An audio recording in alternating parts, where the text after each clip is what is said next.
시간 계속 이어서 투자론 배우실 텐데 어때요? 투자론 계산식 나오니까 굉장히 어렵죠. 근데 그 계산의 흐름보다는 기본적인 원리를 먼저 정확하게 이해하게 되고 그것이 이해되면 나중에 계산도 굉장히 쉬워질 수 있거든요. 그래서 지금은 너무 계산에 크게 부담 갖지 마시고 기본적인 개념을 정확하게 이해하는 것이 굉장히 중요하거든요. 자, 이 시간도 지난 시간 못지않게 많이 어려울 텐데 자, 356페이지 잔금 비율과 상환 비율 요거 지금부터 확인합니다. 자, 이거 잠깐 보세요. 왜 이런 것이 배워지는가를 보면 만약에 부동산을 갖다가 10억짜리 부동산에 투자했다. 근데 집은 자기 자본을 4억으로 하고 은행에서 저당을 6억 빌려 투자했다. 근데 기간이 만약에 20년 상환으로 해서 대출을 받아서 투자했다고 가정해봐요. 그러면 이렇게 해서 부동산에 투자하면 그러면 투자해서 이제 임대료 운영수를 갖게 되는데 그 보유기간이 영원히 보유하는 것도 아니고 또 상환기간이 만료할 때까지 그 보유하는 것도 아니고 어때 얼마든지 중간에 팔 수도 있는 것이거든요. 그럼 만약에 5년 동안 보유해서 운영하다가 5년 후에 다시 되판다.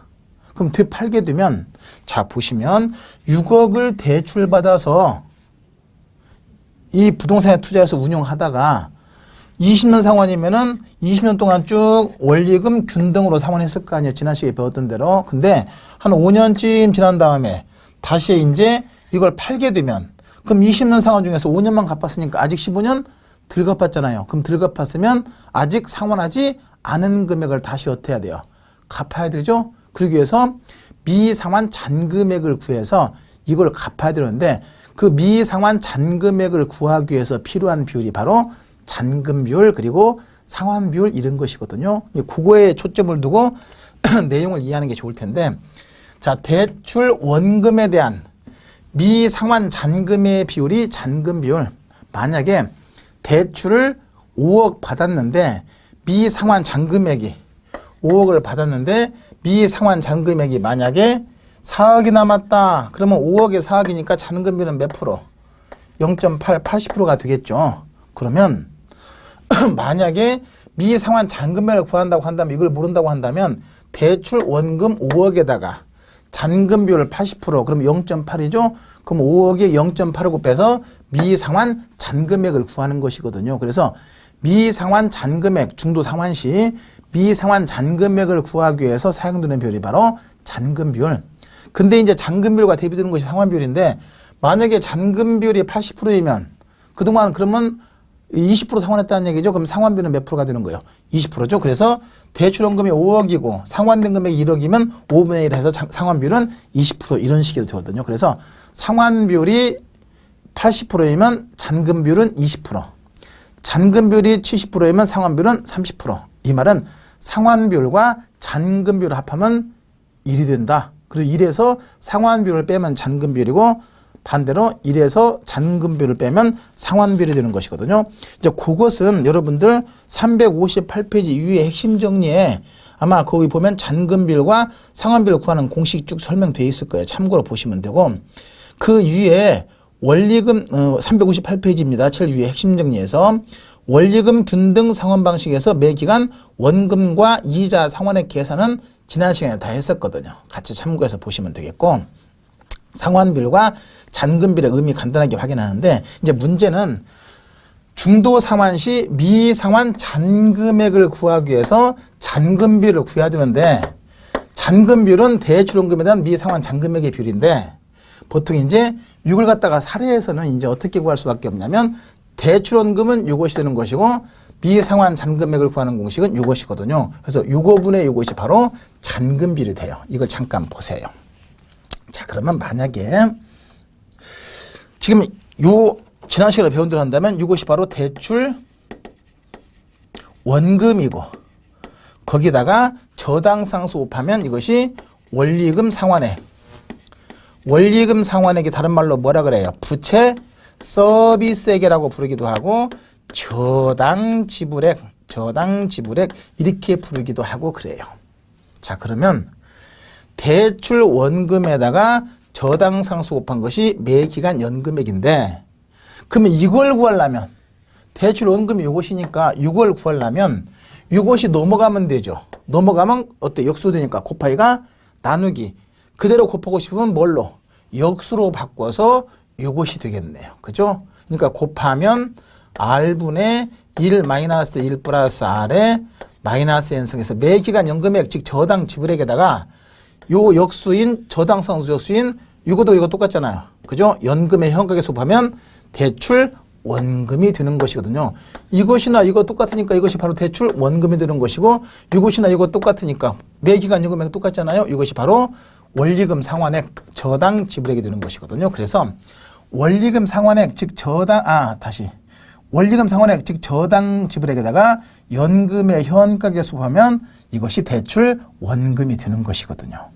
자, 그러면 대출 원금을 구하려면 원리금 상환액 곱하기 연금 현가계수, 원리금 상환액 곱하기 연금 현가계수인데 문제는 만약에 이제 대출 원금을 구할 때는 기간이 만기일 때이죠. 따라서 만기 동안의 연금 현가계수를 저당 지불액에 곱하면 대출 원금이 되는 것이고, 만약에 이제 만기가 20년인데 5년 경과됐고 그럼 나머지 몇 년 남았습니까? 15년 남았죠? 그럼 15년 남은 상태에서의 미상환 잔금액은 15년 남은 상태에서 대출원금과 똑같은 것이니까 똑같이 요 구하는 공식 똑같이 갖다 적용하면 되는데, 다만 이것은 만기이지만 미상환 잔금액을 할 때는 나머지 기간인 잔여 기간의 연금의 현가계수를 곱하면 된다 하는 것이거든요. 이게 포인트예요.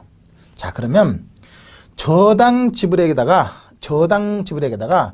연금의 현가계수 곱하면 당연히 대출 원금이 되는데, 기간이 만기이면 만기짜리 연금의 현가계수 보면 대출 원금이 되는 것이고, 기간이 잔여기면 잔여기간 동안의 연금의 현가계수 보면 미상환 저당 잔금액이 되는 것이거든요. 그래서 요거 구하는 공식이 요거예요. 그죠? 만기 동안에. 그리고 요거 구하는 공식이 바로 요것이거든요. 다만 다른 것은 이것은 뭐이고 만기이고 이것은 아직 상환하지 않은 잔여기간 동안에 연금의 현가계수 곱하면 된다.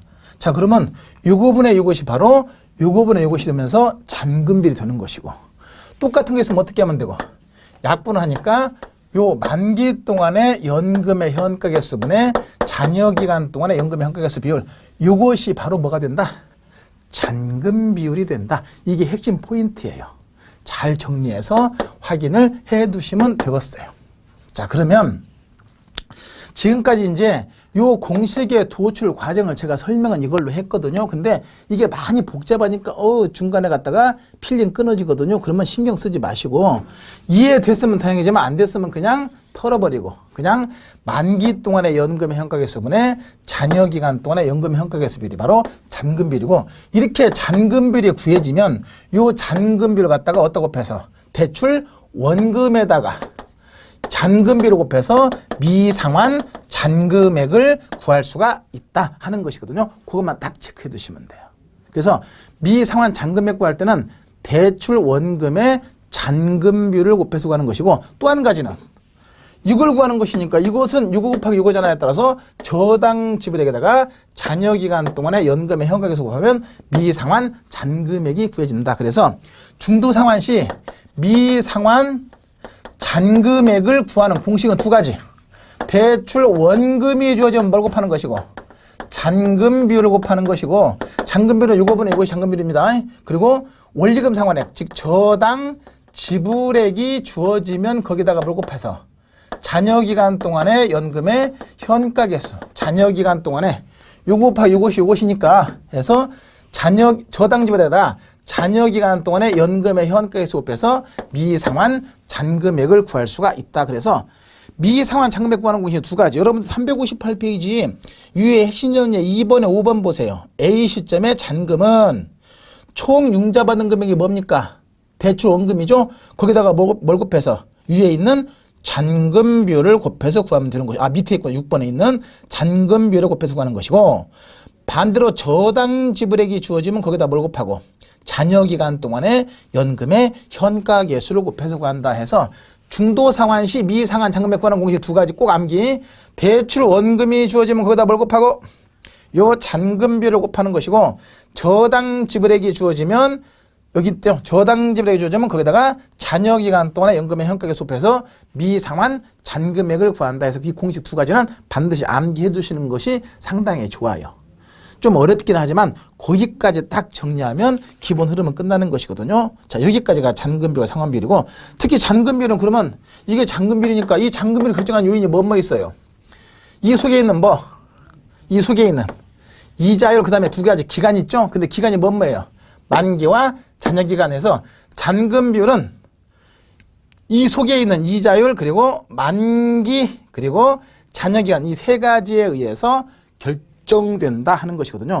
그것이 여러분들 교재를 잠깐 보시면 357페이지 7 위에 보시면 10년 후에 잔금비율 해놓고 만기 동안의 연금 현가계수분에 잔여기간 동안의 연금 현가계수 되어 있잖아요. 요 공식 그대로 되어 있고, 3번 보세요. 위 수식에서 보는 바와 같이, 자, 줄침은 잔금비율은 세 가지.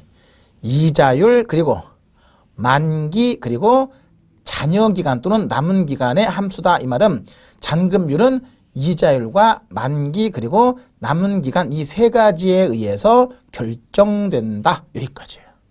그 얘기는 처음에 대출액이 크게는 아무런 관련이 없다. 그래서 다음 중 잔금비를 결정한 요인이 아닌 것은, 그러면 대출 원금은 직접 관련이 없고, 세 가지 이자율, 만기, 잔여기간 이 세 가지가 잔금비율을 결정하는 요인들이다. 그 정도만 확인하시면 되고, 상환비는 그냥 참고만 해두세요. 상환비는 참고만 해서 그렇게 해서 잔금비율의 의미, 내용 꼭 체크해서 확인해 두시면 좋은 것이고, 자, 그 다음에 이제 그 나머지 계산식 한번 쭉 참고해서 보시면 되고, 359페이지 보시면 현금 흐름의 측정에서 영업의 현금 흐름 계산했는데, 자, 여기서부터 이제 다시 세부적인 내용 확인해 보세요. 많이 어려워요, 조금. 자, 이제 지금까지 수학적 기초로서 화합비의 시간같이 배웠고, 그 다음에 그것과 연계해서 잔금비율, 상환비율 원리, 그죠? 미상환 잔금액 구하는 원리들 배웠고, 이제 이걸 기초로 해서 이제 부동산 투자했을 때 과연 이것이 돈이 될 것인가는 타당성을 분석하는데, 타당성을 분석하는 과정에서 먼저 나온 것이 현금 흐름의 측정 그랬네요. 자, 그러면 잠깐 이제 예를 들어서 보면 A라는 부동산에 투자하는데 총 투자가 10억이다. 근데 지분이 4억이고 저당 대출이 6억이다.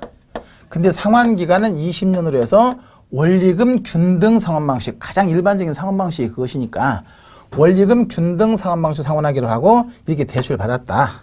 그리고 그럼 총 투자액이 얼마입니까? 10억이네요. 그리고 이것이 10세대짜리 임대주택인데 투자 기간을 5년으로 계획해서 수익과 지출 한번 예측해서 계산해보자.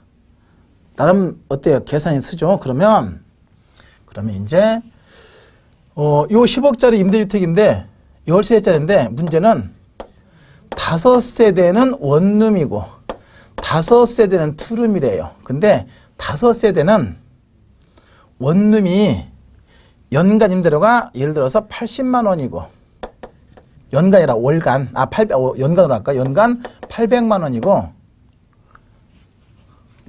그리고 5세대는 연간 임대료가 원룸이니까 투룸이니까 좀 커서 1000만 원이라고 가정해봐요. 그러니까 10세대짜리 임대주택인데 5년 동안 보유하려고 하는데, 그러면 5세대는 원룸이라서 연간 임대료가 800만 원. 그러면 월로 하면 12로 나누면 한 60몇만 원 되겠네. 그리고 5세대는 투룸이라서 연간 임대료가 1000만 원이다. 그럼 이랬을 때 이 부동산에 투자했을 때 투자 금액 지출은 나왔죠. 얼마?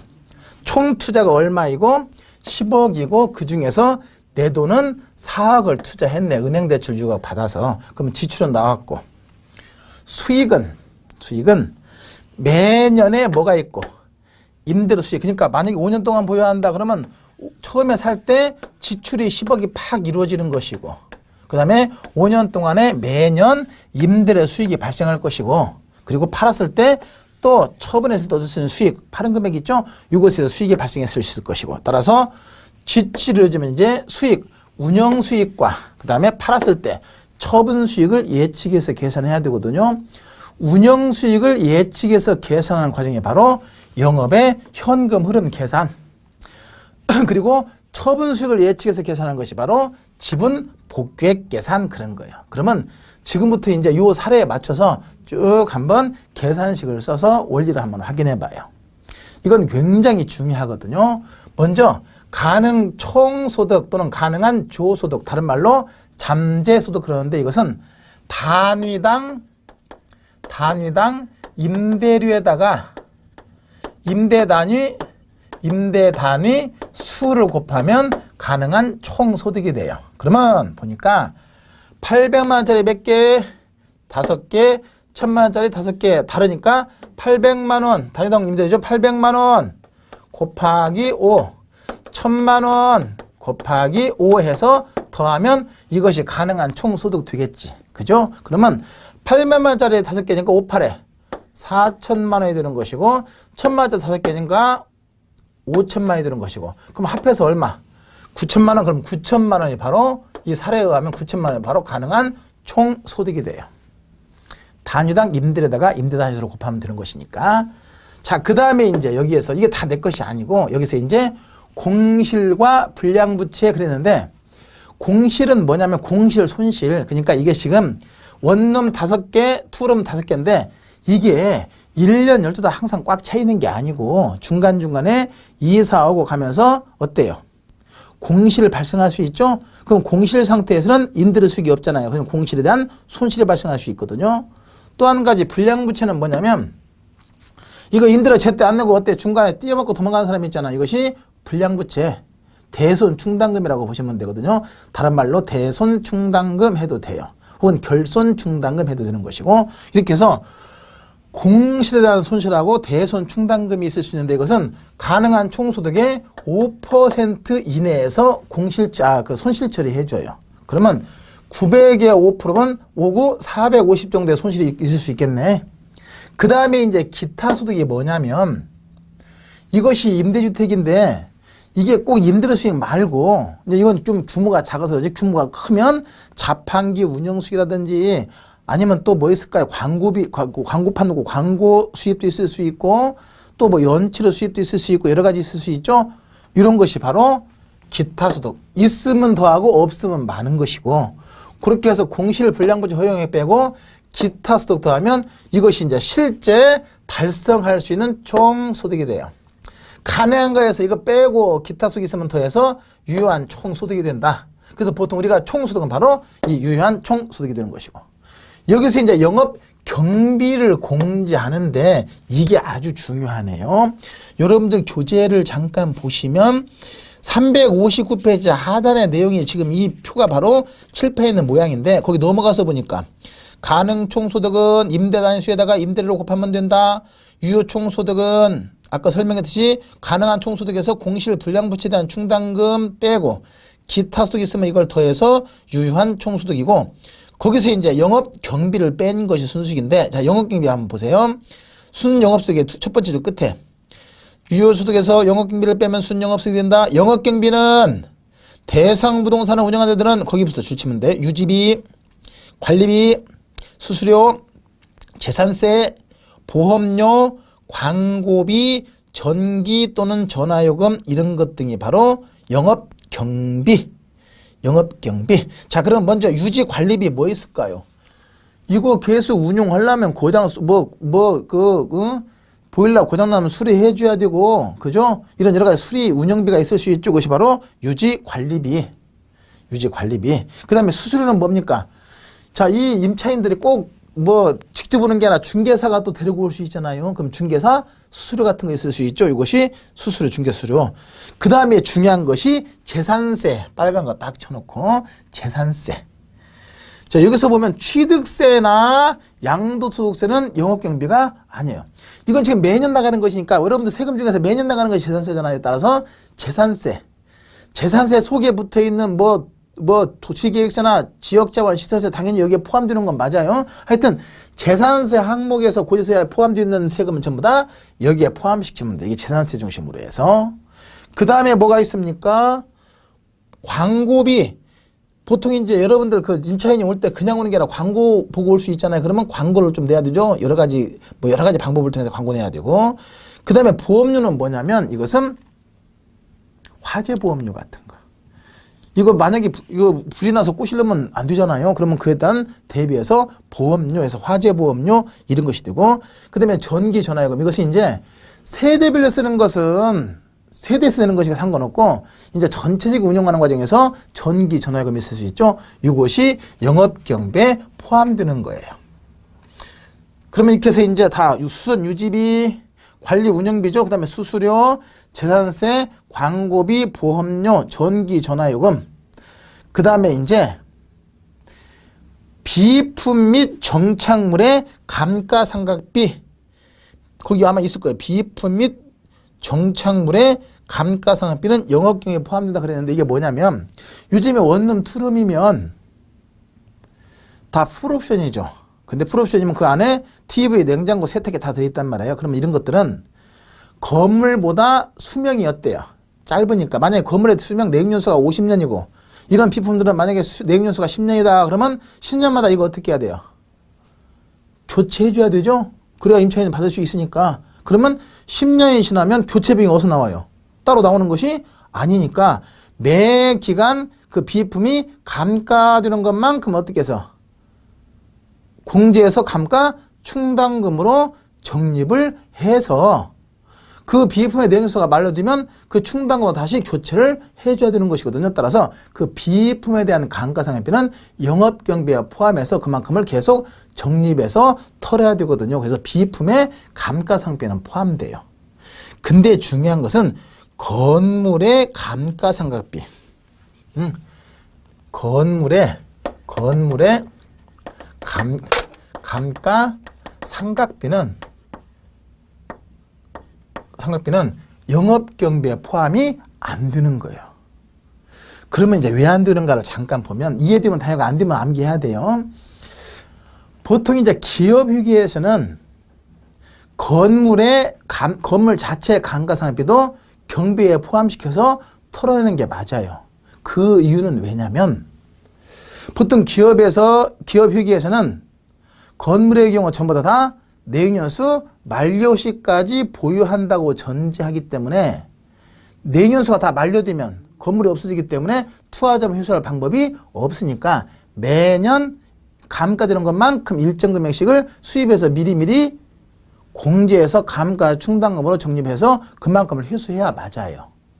근데 이 투자 분석에서는 왜 건물의 감가상각비를 경비에 포함을 안 시키냐면 이 투자 분석에서는 내역연수 전기간 보유한다고 전제하는 것이 아니라 어느 일정 기간만 보유한다고 전제해요. 따라서 만약에 5년 동안 보유한다 그럼 5년 동안 임대 운용하다가 5년 후에 팔아서 투하자본 얼마든지 회수할 수가 있기 때문에 나중에 가격이 올릴 수도 있고 그러잖아요. 그렇기 때문에 미리 회수할 수가 없는 것이거든요. 따라서 나중에 팔아서 투하자본을 회수할 수 있다고 전제하기 때문에 미리미리 감가상각비로 충당금으로 적립해서 회수할 필요가 없는 것이다 하는 것이 포인트예요. 자, 이해됐으면 다행이고 안 됐으면 암기해야 돼. 그래서 건물의 감가상각비는 영업경비에 포함이 안 되는 것이고 또 소득세도 나중에 따로 공제하는 것이기 때문에 영업경비에 포함되는 것이 아니거든요. 그래서 영업경비에 포함될 만한 것들이 있는데 그중에 아닌 것이 이 두 가지 꼭 조심하셔야 돼요. 건물의 감가상각비하고 소득세는 영업경비 항목에 포함되는 것이 아니다. 꼭 체크. 다시 한번 수수료, 재산세, 손해보험료, 광고비, 또 여러 가지 수선 유지비, 전기 전화요금, 그리고 비품에 대한 감가상각비 이런 것은 영업경비에 포함이 되지만 건물의 감가상각비나 건물 자체 감가상각비나 소득세는 영업경비 항목이 아니다. 그래서 사례를 주어놓고 영업경비 항목이 뭐뭐인가를 계산해서 순영업소 계산하는 문제 나올 수 있기 때문에 경비 항목 꼭 확인해서 정리해 주시는 것이 좋고 이렇게 해서 총 수익에서 총 비용을 뺀 것이 순영업소득이에요. 여기서 부채 서비스액을 빼는데 이 부채 서비스액이 뭐냐면 아까 잠깐 설명했죠. 이걸 다른 말로 저당 지불액, 원리금 상환액이다 그래요. 자, 그러면 이걸 어떻게 구하냐 봤더니 우리 배운 대로 하면 10억 투자하면서 지분 4억, 은행에서 6억 빌렸어요. 그러면 6억에 대해서 가장 일반적인 상환 방식이 원리금 균등 상환 방식이니까 그러면 대출받은 돈 얼마에다가 6억에다가 뭘 곱해서 배웠던 거 저당 상수. 그죠? 대출받은 돈 원금 대출 원금에다가 저당 상수를 곱해서 원리금 균등 상환액 즉 저당 지불액을 구하는데 이 속에는 이자만 있대요. 원금도 같이 있대요.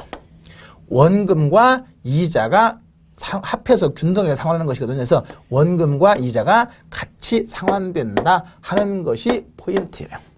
그래서 원리금 상환액 빼고 나면 세전 현금 흐름. 이때 세전 세후는 뭘 줄임말이냐면 세공제 전, 세공제 후. 세공제 전, 세공제 후인데 이때 세는 항상 무슨 세? 소득세. 이것이 사업이면 사업소득세, 영업이면 영업소득세. 법인은 뭐가 되는 것이고 법인세가 되는 것이고 그래서 소득세를 공제하면 세후 지분 복귀액이 세후 현금 흐름이 드는데 자 문제는 그러면 소득세를 계산할 때 이제 포인트네. 소득세 계산 공식은 뒤에 잠깐 362페이지 위에 영업소득세 계산이 있죠. 그거 잠깐 참고해서 같이 한번 보세요. 거기 봤더니 순 영업 소득이 주어지면 거기서 대체 충당금을 더하고 있으면 더하고 그 다음에 뭘 빼고 이자 상환액을 빼고 그 다음에 뭘 빼면 돼요? 거기 있는 거 건물의 감가 상각비를 빼고 나면 이것이 과세 소득이고 여기다 뭘 곱해서 한 개의 세로 곱하면 소득세가 된다. 이게 기본 공식이고 이건 여기서부터 주어진 것이고 만약에 전 현금 흐름에서 주어졌으면 대체 충당금 그대로 더하고 그 다음에 원리금을 뺐으니까 거기다가 원금 생활액을 다시 더하고 감가 상각비를 빼면 이것이 과세 소득이고 세로 곱하면 소득세인데 여기서 잠깐 보니까 이제 대체 충당금 한번 보세요. 자, 순영업소득에서 대체 충당금은 뭐냐면 비품 등에 대한 감가상각비예요. 비품 등에 대한 감가상각비. 그러면 지금 여기에서 비품에 대한 감가상각비는 여기서 공제했어요? 안 했어요? 했어요. 건물에 대한 감가상각비는 공제하지 않았지 비품에 대한 감가상각비는 공제했는데 근데 이 공제한 걸 다시 더해주라는 얘기거든요. 지금 왜냐 봤더니 자 아까 설명했듯이 세탁기나 냉장고 같은 것은 내역연수가 10년이면 10년마다 이걸 계속해서 교체해서 계속 임대 영업을 해야 되기 때문에 교체하기 위한 비용으로서 매 기간 감가되는 것만큼을 여기 수익에서 미리미리 공제해서 적립해 놓는 거예요. 그죠? 근데 왜 이걸 과세하냐면 이렇게 해서 나중에 내역연수가 경과돼서 10년 경과돼서 요 비품을 새 것을 다 교체해버렸다. 리모델링 해버렸다. 그러면 그만큼 부동산의 가치가 높아지는 것이잖아요. 그러면 그만큼 수익이 발생하는 거 맞죠? 그러니까 그만큼은 세금으로 과세를 해야 되기 때문에 미리 공제했던 비품의 감가상각비는 다시 과세하기 위해서 더해주는 거예요. 이게 중요해요. 이거다 비품의 감가상각비라고 생각하시면 돼. 그 다음에 이제 원리금 상환액 중에서 당연히 원금은 지가 벌은 돈 상환한 것이니까 벌은 것이지 그렇잖아요. 따라서 원금은 당연히 과세해야 돼요. 근데 이자는 비용으로 털어나가야 맞죠. 그래서 원리금 중에서 원금은 과세하고 이자만 공제해야 되기 때문에 여기서 이자만 공제하는 거예요. 이자만. 그리고 이제 건물의 감가 이루어지면 건물 감가된 것만큼 어때요? 손실이 될 수 있으니까 과세를 안 해야 받거든. 공제해줘야 받거든요. 그래서 건물의 감가상각비를 빼면 과세 소득이 되는 것이고 여기서 세로 곱하면 소득세인데 핵심은 비품의 감가상각비는 과세하기 위해서 더해주는 것이고 건물의 감가상각비는 공제하기 위해서 빼준다는 거 확인하고 원금은 과세하고 이자는 공제해주는 거예요. 근데 만약에 세전부터 계산됐다. 여기서부터 그럼 여기서부터 계산되면 나머지 대체 충당금 더하고 건물의 감가상각비 빼는 건 똑같은데 문제는 여기서는 여기서 원리금 상환액을 뺐잖아요. 근데 그 중에서 이자는 공제하지만 원금은 가세되기 때문에 이미 그 공제한 이자는 더할 필요가 없고 이미 공제한 원금 상환액은 과세하기 위해서 더해준 것이다. 이렇게 보시면 돼요. 그래서 핵심은 비품의 감가상각비는 어떻게 하고 과세하고 건물의 감가상각비 공제하고 원금은 과세하고 이자만 공제한다. 그렇게 해서 과세 소득이 되고 여기다 세를 곱하면 소득세가 되고 소득세를 공제하면 세후 현금 흐름이 된다. 이렇게 해서 이제 소득세 계산 과정까지 간단하게 체크해 두셔야 돼. 사례를 통해 나중에 한번 분석해 보시고 이렇게 해서 영업의 현금흐름 계산 공식이 계산 흐름이 가능한 총소득에서 공실 불량부채 빼고 기타 소득에서 여러 가지 변수 고려해서 유효 총소득에서 거기서 경비 털고 그 다음에 빚 갚고 세금 내고 경비 털고 빚 갚고 세금 내고 특히 이거 구성 어떤 것이 있고 원리금 상환액이 어떻게 구성되어 있고 소득세가 어떻게 계산되는가 하는 것도 꼭 확인해서 정리해 두셔야 돼. 경비 털고 빚 갚고 세금 내고. 자, 이렇게 해서 만약에 5년 동안 이것을 운영한다. 그러면 5년 동안 매년 이렇게 해서 5년 동안을 구해받겠네요. 그 이제 5년 동안 부여했으면 5년에 팔았겠지. 그럼 팔았을 때 처분 수익이 있을 수 있죠. 그 처분 수익을 예측해서 계산하는 과정이 바로 지분 복귀액 계산. 자, 그러면 자, 5년 동안 부여해서 운영하다가 5년 후에 11억에 팔릴 것으로 예상됐다. 집값이 좀 올라가지고 그러면 11억이 바로 매도 예상 가격. 매도 예상 가격. 그러면 11억에 팔릴 것으로 예상된다. 그러면 11억이 되겠네. 거기서 매도 경비 파는 데 소요되는 경비가 뭐 있을까요? 파는 데 소요되는 경비가 뭐 광고라든지 중개 수수료 있을 수 있죠. 팔려면 광고하든지 중개 수수료 해줘야 되니까 해서 광고비나 중개 수수료 파는 데 중개 수수료죠. 이걸 공제하면 순매도액이 되는 것이고 여기서 미상환 저당 잔금액 아까 설명했네요. 중도 상환 시 미상환 잔금액을 구하는 공식 두 가지 있었어. 첫 번째가 대출 원금이 주어지면 거기다 뭘 곱해서 잔금 비율을 곱해서 미상환 잔금액 구하고 반대로 이제 저당 지불액 원리금 상환액이죠. 저당 지불액이 주어지면 거기다가 잔여 기간 동안의 연금의 현가 개수 잔여 기간 동안의 연금의 현가 개수 곱해서 미상환 저당 잔금액을 구하면 된다. 이거 꼭 공식 암기하자. 대출 원금에다가 잔금비를 곱해서 구할 수도 있고 저당 지불액에다가 여기다가 연금의 현가 개수를 곱해서 구할 수도 있는 것이고 해서 순매도액에서 미상환 잔금액을 빼면 세전 지분복귀이고 자본이득세 다른 말로 양도 소득세. 자, 우리나라 세무계에서는 양도세라고 하고 학문적인 개념에서는 캐피탈 게인 텍스에서 자본 이득세라고 하거든요. 이거 공제하면 세후 지분 복귀액 그래요. 자, 그러면 이제 여기서 가만히 보니까 이것도 경비를 먼저 어떻게 하고 털고 그다음에 빚 갚고 세금 내고 여기도 경비 털고 빚 갚고 세금 내고 이렇게 이걸 외운다고 이상하게 머리 글자 따서 가공, 유형, 뭐 순도 뭐 이러지 말고 그냥 경비 털고 빚 갚고 세금 내고 경비 털고 빚 갚고 세금 내고 그러면 되는 거예요. 그래서 영업수지 계산 과정 그리고 팔았을 때 지분 복귀액 계산 과정의 흐름 정확하게 이건 뭐 거의 뭐 아무리 강조 지나치지 않을 정도로 아주 출제 빈도가 높기 때문에 개념 관리를 정확하게 파악하고 정리해 두셔야 되고 특히 여기서 이제 이게 경비에 포함되는 거 안 되는 거 부채 서비스가 어떻게 구성되어 있는가 그리고 소득세 계산에서 계산식 다시 한번 순영업수익이 주어지면 거기다가 대체 충당금 더하고 건물의 감가상각비 빼고 이자를 빼면 과세 소득이고 여기다 세를 곱하면 소득세라는 거 꼭 체크해서 확인. 경비 빼고 빚 갚고 세금 내고 경비 빼고 빚 갚고 세금 내고 꼭 정리해서 확인해 두시면 돼. 자, 그러면 여기서 또 하나 확인할 것이 이렇게 투자해서 이렇게 해서 수익이 이렇게 발생하고 운영 수익이 팔았을 수 이렇게 발생했다. 그러면 총 수익에서 총 비용을 빼면 순영업소득이죠. 그러면 이 순영업소득이 발생했으면 이렇게 해서 9천만 원에서 공시불량금세 빼고 기타 소득에서 유효소득이고 경비가 얼마 나간지 보지만 경비 털고 나면 순영업소득이다. 가령 이게 450이고 기타 소득이 만약에 50이 있다.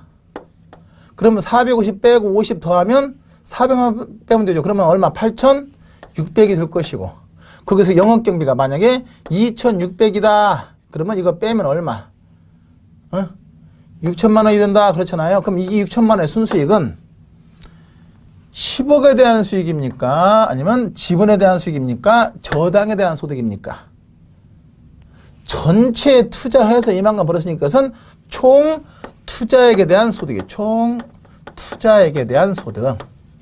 총 투자액에 대한 소득. 여기서 이제 먼저 부채 서비스액은 누구 거예요? 이거에 대한 원리금 상환되니까 이 부채 서비스액은 총 투자에 대한 소득이에요? 아니면 저당 소득이에요? 아니면 지분 소득이에요? 당연히 저당 몫이지, 은행 몫. 그 뺀 나머지 이것이 바로 지분 투자액에 대한 소득이 되는 것이고 이것도 지분 투자액에 대한 소득인데 똑같은 지분에 대한 소득이지만 이것은 세금 내기 전, 세금 낸 후 그 차이예요. 세금 내기 전, 세금 낸 후 그 차이로 구분해서 정리해 두시면 돼요. 여기까지. 이렇게 해서 이제 운영수익 계산 과정, 처분수익 계산 과정 꼭 정리해서 확인하고 그리고 기본적인 원리와 내용들을 잘 파악해서 정리해 두시면 되고 자 그러면 이제 이렇게 해서 기본적으로 화폐 시간가치 논리 확인했고 그리고 운영소득 계산하는 과정, 처분소득 계산하는 과정 다 체크했고 자 이것이 체크됐으면 이제 이걸 갖다가 이른바 투자 분석기법, 투자의 타당성 분석기법에 적용해서 그걸 가지고 이제 투자의 타당성을 분석해야 되는데 투자의 타당성을 분석하는 기법을 잠깐 확인 한번 해봐요.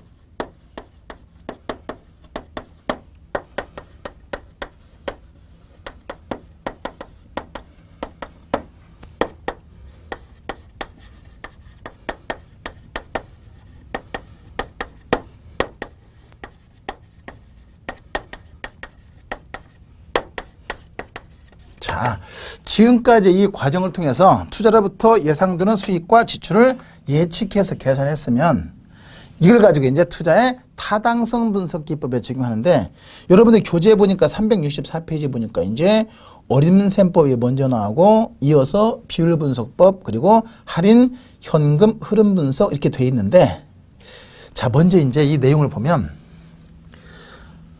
할인 현금 흐름 분석 또는 할인 현금 수지 분석을 했는데 현금 흐름은 뭐 들어오고 나오는 것이죠. 수익과 지출을 얘기하는 거예요. 그래서 현금 수익과 현금 지출을 비교해서 타당성을 분석하는 거예요.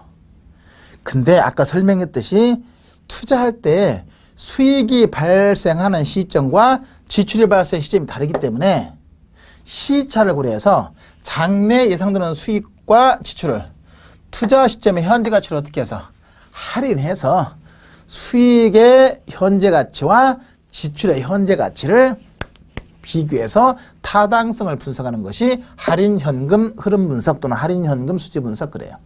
여기에는 순현가법과 내부술법과 수익성취법이 있는데 자, 요거에 대한 세부적인 내용은 다음 시간에 다 연결해 설명드릴 것이고 나머지 비율 분석법과 어림셈법 기타 있는데 먼저 이제 나오는 것이 어림셈법이에요.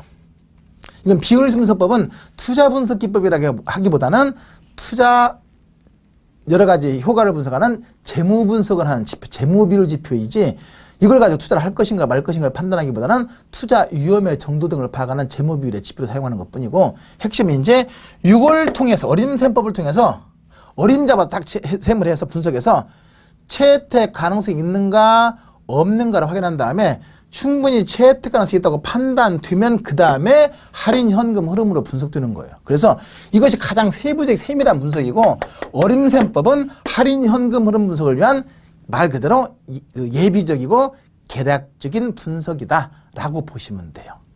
이것이 어림셈법인데 그럼 어림셈법은 뭐냐 봤더니 거기 보니까 여러분들 교재에 보면 승수법이 있고 수익률법이 있는데 이 어림셈법은 할인현금 수지 분석은 매년 예상되는 수익을 현재가치 할인하기 때문에 열의 소득을 다 예측해서 구해야 돼요. 근데 어림셈법은 첫 해건만 가지고 구하는 거예요. 그래서 거기 보니까 승수가 있고 수익률이 있는데 여기 한번 볼까요? 이걸로 바로 확인할 수 있는 거예요. 자, 만약에 10억짜리 부동산에 투자하는데 똑같이 집은 4이고 저당이 6억이었다. 그리고 이제 보니까 이렇게 생겼다. 그러면 첫 해 예상되는 운영 수익은 5,800에서 4,000, 5,000에서 얼마? 9,000. 이것이 이제 이른바 가능한 총수되고 여기서 경비, 공시불량부채 빼고 기타 소득에서 유효한 총수되고 경비 털면 순영업수익이에요. 그러니까 총 수익에서 경비 털 나머지 순영업소득을 구하는데 이걸 갖다가 매년 거 다 구하는 것이라 첫 해 것만. 그러니까 10억을 투자했는데 이것저것 다 경비 털고 공시불량부채 빼고 경비 털고 봤더니 만약에 5천만 원의 순영업수익이 예상된다. 그러면 아니면 6천만 원의 순영업수익이 계산된다. 그러면 10억이 6천이면 얼마? 6%가 되겠네. 이것이 바로 이 부동산은 투자 수익률이 한 6% 나오는구나. 이렇게 해서 대략적으로 분석하는 거예요. 그럼 총 투자해서 6천만 원 벌었으니까 6%겠네.